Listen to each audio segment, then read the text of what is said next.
Exercise 2.3 में जो topics में है हमारे पास, उनमें सबसे पहला जो है वो तो डिटरमिनेंट की एक्सपेंशन है। डिटरमिनेंट का एक्सपेंशन, अगर आपके पास एक मैट्रिक्स है 2 3 1 1 -1 2 और 4 1 2, तो इसका जो कॉरिस्पॉन्डिंग रियल नंबर होगा उसको हम कहते हैं डिटरमिनेंट। डिटरमिनेंट को फाइंड करने के बहुत से तरीके हैं। हम किसी भी रो या किसी भी कॉलम के ज़रिए से उसकी एक्सपेंशन कर सकते हैं। जिस रो या जिस कॉलम के ज़रिए से उसकी एक्सपेंशन करेंगे उसके एलिमेंट हम बाहर लिख देंगे। ये 2 3 और 1, इसको अगर मैं बाहर लिख दूं तो अब हमारे पास इनके साइन जो है साइन करना है। तो ये जो दरमियान जब पहली रो से आमतौर पे करते हैं तो ये जो हमारे पास मिडिल वाला नंबर होता है इसका हम साइन चेंज कर देते हैं। अगर +3 है तो -3 कर, प्लस है तो माइनस कर देंगे, माइनस है तो प्लस कर देंगे।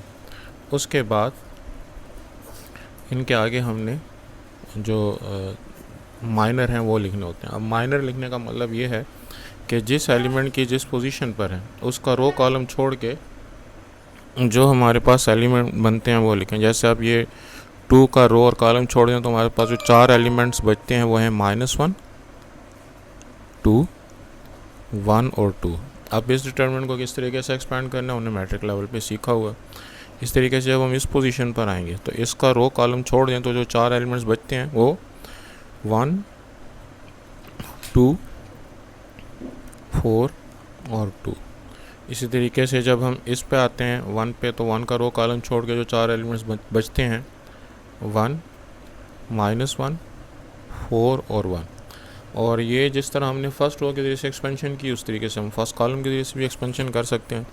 और ये जो हम इनके साथ साइन लगाते हैं प्लस या माइनस को डिपेंड करता है कि उसकी पोजीशन क्या है। असल में हर एलिमेंट की एक ख़ास पोजीशन है। नीचे जो सबस्क्रिप्ट होता है जिसको कि हम कहते हैं आई जे, तो आई जो है वो रो को रिप्रेजेंट करता है, जे जो है वो कॉलम को रिप्रेजेंट करता है।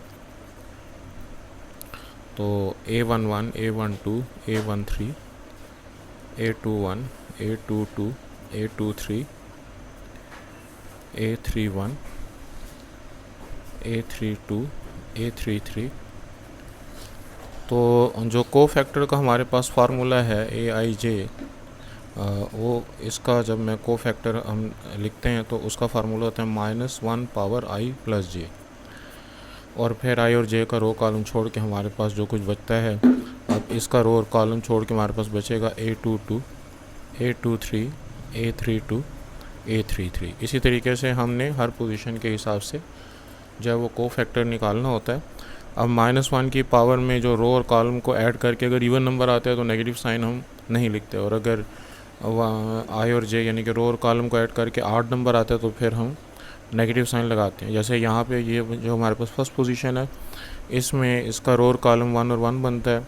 1 और 1 को ऐड करके 2 आते हैं जो इवन है, लिहाजा हमने 2 का साइन एज इट इज़ रहने दिया। लेकिन ये जो 3 है ये जिस पोजीशन पर है इसका रो और कॉलम ऐड करके इनके फर्स्ट रो सेकंड कॉलम 1 + 2 3 बनता है जो कि 8 है, इसलिए नेगेटिव साइन हमने रहने दिया। तो ये हमारे पास को फैक्टर का असूल कहलाता है। और इस को फैक्टर में अगर हम साइन को छोड़ें तो बाकी जो कुछ बचता है इसको हम माइनर कहते हैं।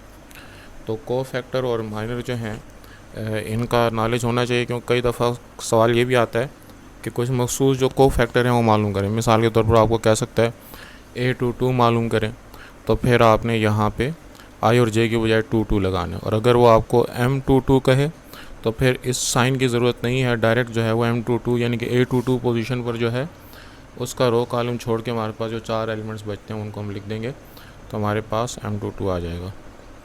तो ये हमारे पास डिटरमिनेंट की एक्सपेंशन है। आमतौर पर जो एक्सपेंशन की जाती है वो फर्स्ट रो से ही की जाती है, लेकिन हम किसी भी रो या किसी भी कॉलम के ज़रिए से कर सकते हैं। और जिस रो या कॉलम के ज़रिए से एक्सपेंशन करेंगे उसके एलिमेंट्स को हम बाहर लिखेंगे, और जो है उनके साइन जो है वो उनके इवन या ऑड पोजीशन के हिसाब से लगाएंगे। और थोड़ी सी प्रैक्टिस जो है ये वाले डिटरमिनेंट के एक्सपेंशन के सवाल किए जा सकते हैं। उसके बाद जो है हमारे पास इन्वर्स फंक्शन का जो रूल है ये वही है जो कि हमने मैट्रिक लेवल पे पढ़ा है। यानी कि ए डिटरमिनेंट आपने निकाला, अगर जवाब 0 आया तो तब मैट्रिक्स कहलाता है सिंगुलर, यानी कि ए जो है वो सिंगुलर हो गया, तो फिर ऐसी सूरत में नो इन्वर्स।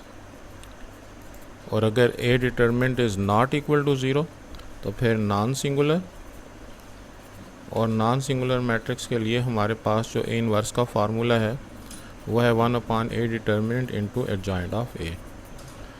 अब एडजॉइंट ऑफ ए का हमारे पास जो है लंबा चौड़ा फार्मूला ए डिटर्मिनेंट निकालना तो हमने सीख लिया, और इसके लिए जो हम फार्मूला लिखते हैं वो है a11।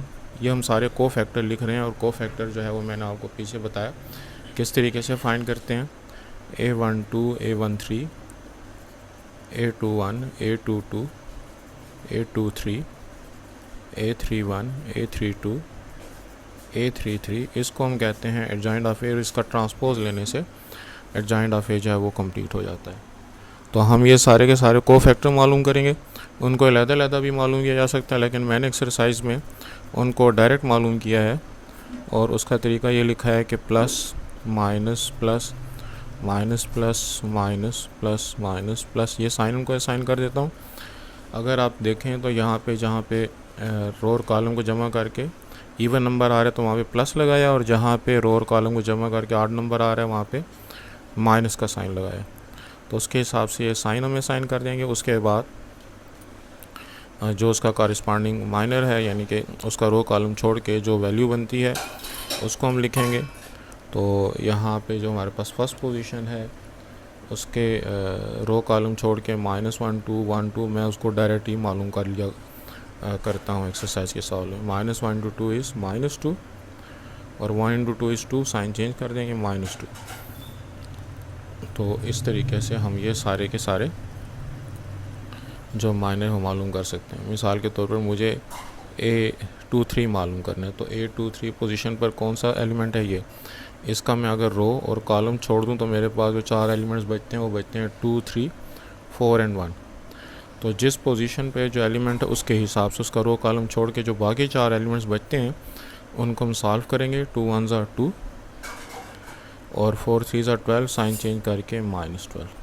इस तरीके से हमने इन सारे जो ब्रैकेट्स उनकी फिलिंग करनी है, और फिर उसका ट्रांसपोज लेने के बाद 1/a डिटर्मिनेंट से जब मल्टीप्लाई करेंगे तो हमें उसका आंसर मिल जाएगा। तो इस तरीके से जो ए इनवर्स है हम उसको फाइंड कर सकते हैं। लास्ट क्वेश्चन में एक मशहूर फार्मूले की वेरिफिकेशन है, A B inverse is equal to B inverse into A inverse. ये फार्मूला जो है वो 2/2 मैट्रिक्स के लिए तो आसानी से प्रूफ किया जा सकता है, लेकिन 3/3 मैट्रिक्स में ये काफ़ी लेंथी हो जाता है। तो कोशिश करें कि उसके क्वेश्चन को अवॉइड करें एग्ज़ाम में, लेकिन बार हल करने का मेथड आना चाहिए। और ख़ास तौर पे अगर इन सवालों में 3/3 मैट्रिसेस में अयोटा आ जाए तो फिर तो वर्किंग बहुत ही लेंथी हो जाती है, तो वो तो एक क्वेश्चन के करने पे एक घंटे से भी ज़्यादा लग जाएगा, तो इतना टाइम नहीं होता। इसलिए बेहतर यह है कि इस तरह का जब क्वेश्चन आए तो 2/2 मैट्रिक्स के लिए हो, जिस तरह के हमारे पास क्वेश्चन 7 के फर्स्ट पार्ट में है, तब तो ठीक है। और अगर 3/3 मैट्रिक्स का भी हो तो अयोटा के बगैर वाला ठीक है।